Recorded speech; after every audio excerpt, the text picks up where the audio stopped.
There's a stigma around like anyone that plays like video games like competitively or just over like they go over the top and they pull like 13-hour days playing games. Like there's that stigma around it like, oh, you're such a nerd, blah blah blah. It's like things have changed a lot. Like what's cool about like the scene in general and like how I run, like how I do things is like I still got my normal day job, which is like doing animation and doing things on the side. UGC still obviously takes a lot of my time because we pump content out so often. It's like, whew, it's a little bit of a struggle. But I still have my time for date night. I still go to gym like every single day because that's my release. Things are changing as well. Players are now being treated with a lot more respect and understanding of what needs to be done to become like a professional esports player. It's not just about sitting in front of your game for like 13 hours a day, playing non-stop, trying to get as much of the grind as you can out. So the three types of tournaments you normally get, you get your locals or grassroots, your minors, and your majors, right? First things first, before I get into any of them, don't think that the strong homies don't pull up to these events. Right? If you want to get strong, you go to all of them. I go to tournaments and sure, it's nothing like playing at home. It's nothing like you know, playing online. It's just a totally different ball game. The mix, boys. The mix. Oh shit! Oh shit! He mixed it up. Oh shit! Look, I think it's important to note that we're not trying to take over the FGC. We're trying to assimilate with the community. You know, we're part of the community. We compete in these tournaments. And one of the reasons why we did this and we started this whole thing is that we've had bad experiences when we first came in, and we just felt like people just didn't take it seriously. Also, it's important to note that the barrier to entry for players to come and compete, and even tournament organizers to start, is very low, which gives everyone an equal opportunity to compete and be part of the FGC, which is flipping cool. We mostly do big tournaments, right? We've ran everything from locals all the way up to the majors. And we're normally regarded as the Tekken, as the Tekken homies, the homies that host the Tekken events. There's a whole lot of other work that goes into it, and the amount of capital that you need to run these things, it's not easy. Like the way we started our stuff, we had nothing. Like honestly, Mr. Production had his production house, obviously, and that was his 9 to 5. But for the first, 2.5 years, we made nothing. Like it was all about us spending our money that we earned from work, putting it together and trying to create stuff that people can enjoy.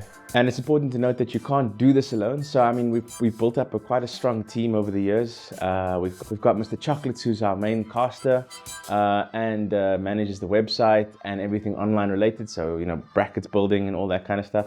We've got Solid Jago, who's our community manager. Then you got Junayd. He's obviously he's co-owner of UGC.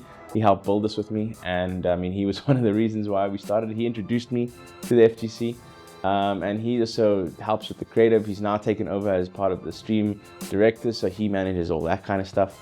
And then yeah, that's just me. I'm just the dude who takes all the credit for all the work they do. No. I guess you could say I'm like kind of like a producer.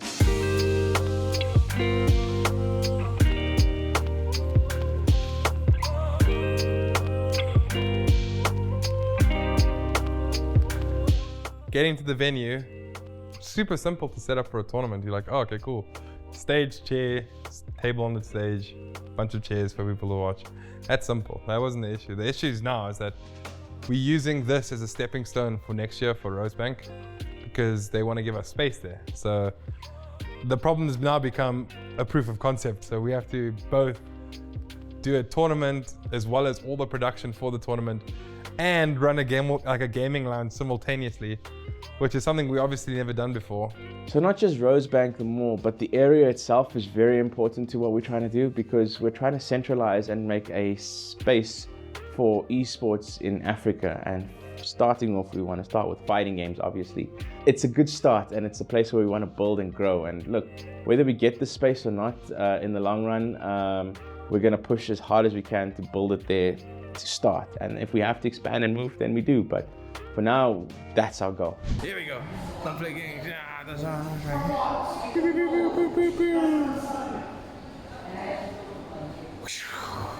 Just managing the money is always difficult. We've gotten some money from sponsors because they believe in what we do. You know, brands like Logitech, AOC, even Rosebank themselves believe in what we're trying to do, so which is great.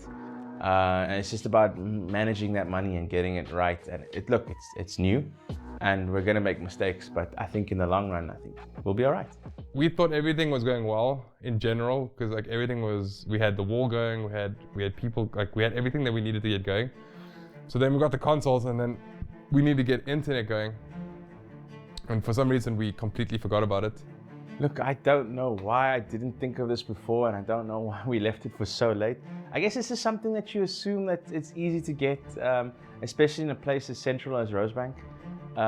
So yeah, that wasn't smart on our end, and damn, it was hella stressful. And this is a big deal because none of the consoles will run unless there's internet. And I mean, let's not get even started with the stream and the live event. I mean, this thing's supposed to go live, so we need a solid internet connection. We can't just do like an LTE or an ADSL if they still do that. It needs to be a solid, I mean, at least 50 meg line if we're gonna get this right. We call a bunch of providers like, yo, can you hook us up? We'll pay top dollar to get us internet in this space. And they're like, nah fam, we need 2 weeks. And this is the week of the event. So we only had one option, which was satellite, which was pretty much like a third of our budget. It's going poof towards internet. We paying like pretty much my kidney to get internet here. Why can't I connect to my server? Like, why can't I turn on anything? And he's like, have you checked if it's on? And I'm like, bro, don't. Someone at the office changed our IP address to block our signal. So we actually got no internet when we did the server reset, because they told us, oh, just reset the server, it'll be fine. Reset the server, we had no more internet. So then I was like, no, fam, we gotta fix this. Look, we've been given this massive space and we need to fill it. And you know, everyone always sees fighting games as like the street style of esports. So we got these really cool graph artists, Kudeni and Dredder, to come and help us with this art piece. And I think they did a bang up job, man. It looks so flippin' cool. Yeah, I mean, Armor King, damn. I played Armor King, so I mean, having him on that wall and that mural it was flippin' cool to see. The graffiti was kind of sick. So like, Omo was sending me like whips of like what they're gonna be doing. So we chose 2 characters that we wanted to put on the walls. So we chose Julia and Armor King to be our 2 caricatures on the wall. They looked hella cool. Armor King looked super sick. And then they wrote Spring Showdown like as massive as possible on the thing. And then like it made the venue pop. So it gave like this venue like the grungy feeling, like, yeah, we're entering an arena. Look, they always say never work with family because that's just asking for trouble. But you know, Junayd and I have a good system going. In the beginning, there was a lot of growth pains, but we understand each other now, and we understand where our strengths and our weaknesses lie, and we accommodate for each other. You know, there's a lot of stuff we had to do at this event that was flipping crazy. I mean, it was at some point where I'm at the back, just in the dark, freaking cutting cables and building plugs and plugging things in at the back. Junayd is in the front, putting massive old school TVs on walls. You know, we have to complement each other in order for it to work. So Martin came and we started building the stage. So I started like grabbing the scaffolding, like massive ones, like so. I was like, I'll take these 2 here myself. And then we got everything into the venue, which took like probably like an hour and a half. And he's like, yeah, we're gonna need help building this. I was like, huh? I was like, this is what you got your boys for. I wasn't thinking shit. And then at one point we had to like lift the entire scaffolding of the stage as tall as we could. And I still remember almost dumbass was with me. And I was like, 3, 2, 1. And then I would stop lifting and then he would catch like halfway through to like help lift. So like it's all the weight and then just a little bit relieved. Like this guy's like with me. Getting started, I'm just getting started. Getting started, getting started. I'm just getting started. Watch the beat get diminished. Only start when I finish. Always had a vision. I can feel it like Braille. Handle business and I handle bars, but I never took an L. Get it for yourself, drinking from the well. This that holy water, come and get a sip. I don't lack drive like a dealership. It was really cool when we got there. It was a platform built for these guys. I was gonna say octagon, but let's say a stage of want. It was so great because I was there right in the midst of it, watching Junayd and Uma as they were sweating. I just came off as they were done. It was like, yo, guys, I'm glad I wasn't there. But yo, those boys, yo, they put in hard work. TOs, remember, you build stages. Tournament organizers, it can be really difficult because financially there isn't a lot in it for them. The most you get out of it, from my own experience, is, you know, the community coming together, a sense of hype and excitement that you get from, you know, just casting the matches, or even just sometimes, like I experienced, just calling two players' names. If they have, especially in an offline, if they have a following, you know, you get all that hype with it. As much as it is cool for everyone wanting to do their own thing, like my experience recently running tournaments, you really cannot do it alone. You need the help of everyone. You need the help of the esports organizations. You need the community's backing. You need someone to run the bracket while you're doing comms. It's a lot. So Friday and Saturday was pretty much open sessions for the public to get a little bit of a taste of everything. So the Friday, we had like 2 truckloads of kids come through, and it kind of like it's sad, but it's also super cool at the same time, because a lot of these kids have never even been to a mall before. Like, we take it for granted, like the amount of like how privileged everything is, like how we are and how we live. Like, these kids were so happy to like get anything. Look, the plan behind this and the long-term goal that we're trying to push is, again, to provide a opportunity for everyone out there, not just, you know, the high end or the people with money, or, you know, kids who've got the cash to do this. It needs to be accessible for everyone if the sport's going to grow. And this is why we're doing this, because we think, and why we're focusing on the FGC as well, is not only because we love it, obviously, but it's the best place to start for kids who want to get into gaming and esports. You know, there's opportunities to be made here for these kind of kids, and, you know, just to give them a taste and show them what's out there.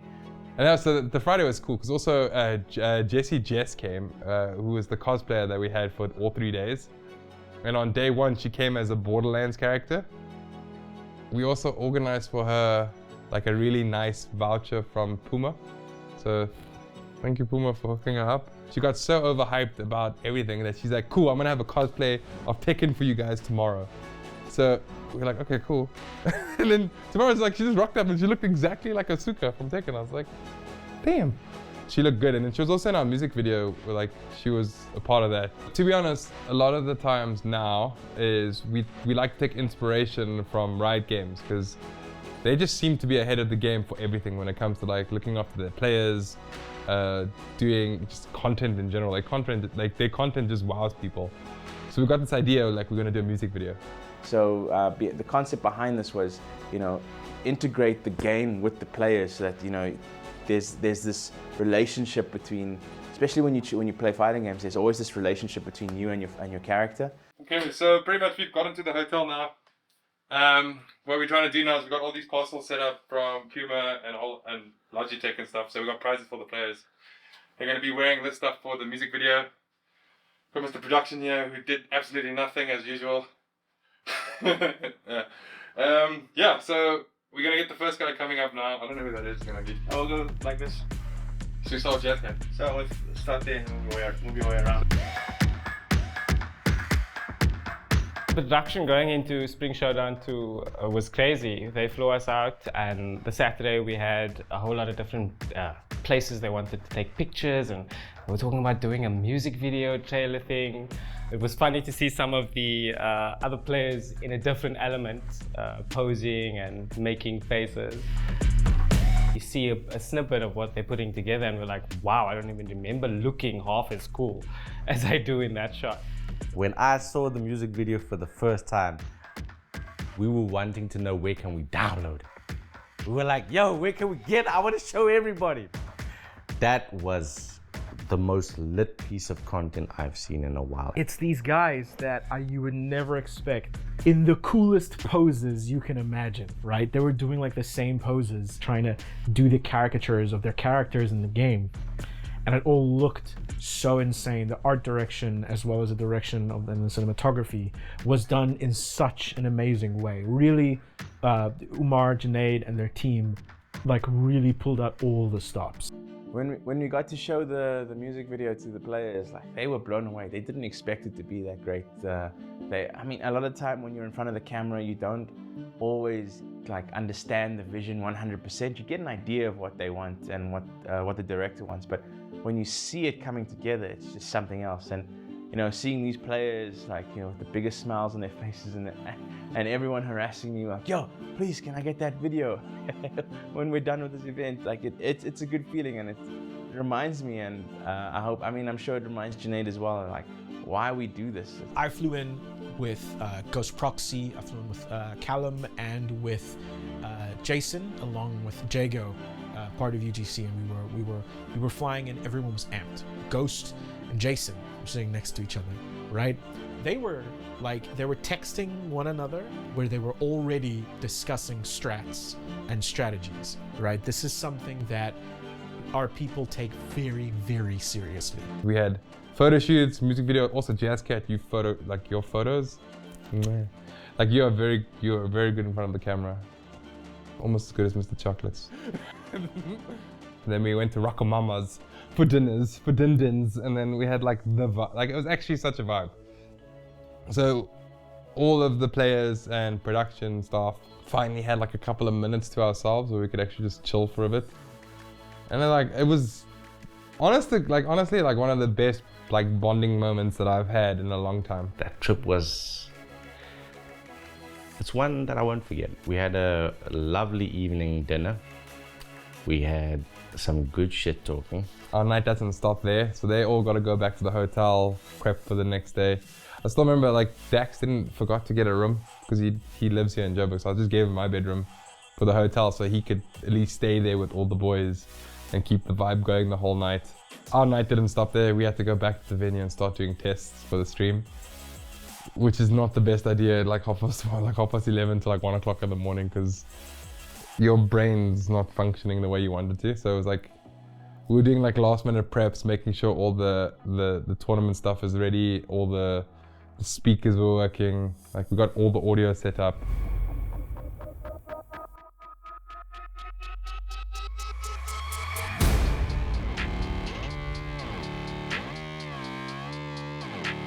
I was very nervous.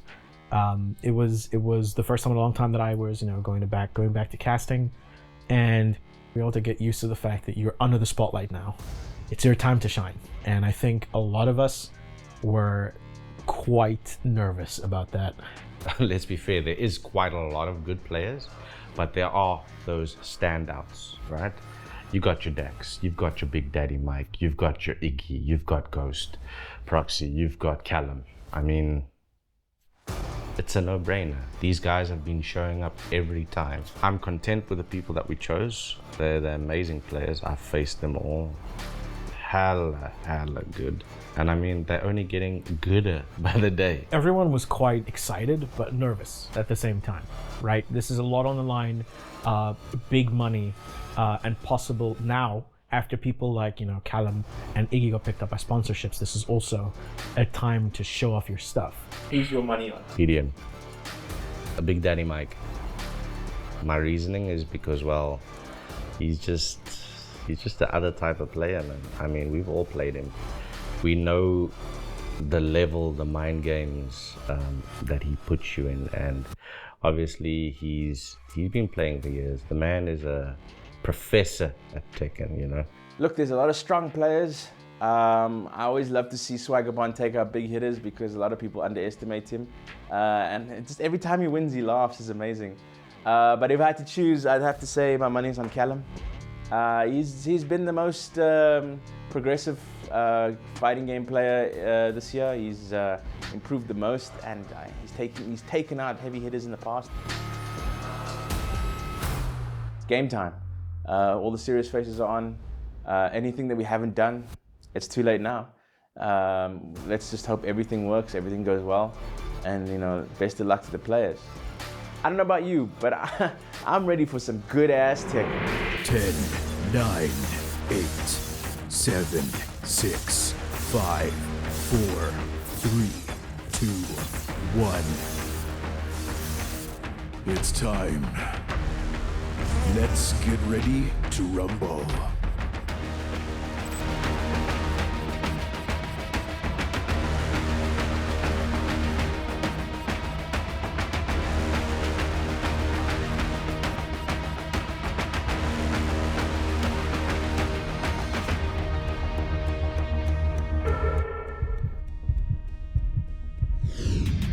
This is the real match right here. It's just frames and numbers up here.